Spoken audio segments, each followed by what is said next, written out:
Là,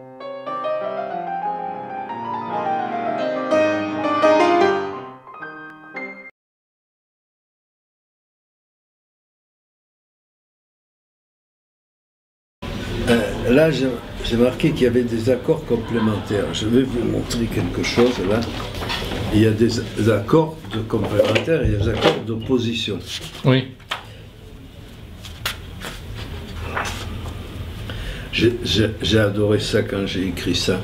Cette nouvelle carte d'alliance amène à faire une cuisine de courtoisie.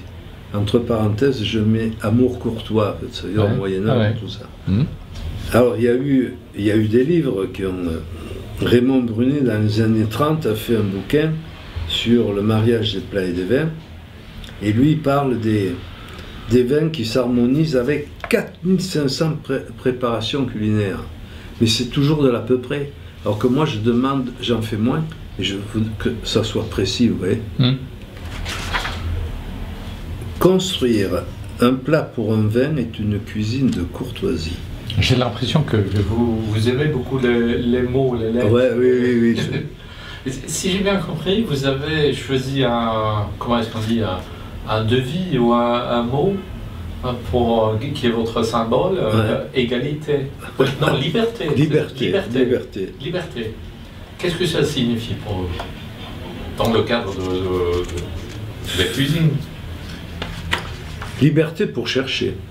Ouais. Mais après, quand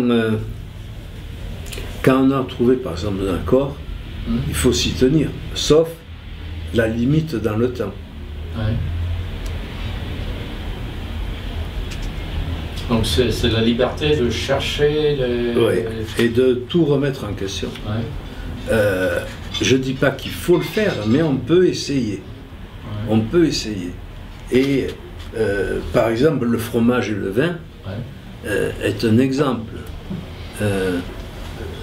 Sinon, on serait toujours avec le fromage. Alors, goûter un fromage bien gras, comme un camembert ou des fromages de chèvre, avec bien gras aussi, avec un vin rouge, le tanin des vins rouges glisse en bouche. Vous pouvez avoir peut-être quelque chose qui va marcher si vous mangez du pain grillé, parce que dans le pain grillé, il y a de l'amertume, et ça va gommer un peu le gras en bouche. Mais enfin, c'est toujours une main gauche, c'est pas... Voilà. L'accordier en croix. L'huître, grosse huître. Donc à l'époque, je faisais rôti, égluté, à peine cuite, hein. Même pas cuite, chute chaude. Un petit beurre blanc aux noisettes avec un peu de rabougot, et je servais ça avec une manzanille. Et alors, en bouche, ça fait la manzanille qui est raide, qui est paf, presque métallique, et le gras salé, et le gras de l'huître. Ah ouais. Ouais. Alors à un moment donné, je m'amusais. C'est notre petit four. Merci. Un jour, Madame Bise-Leroy, on avait eu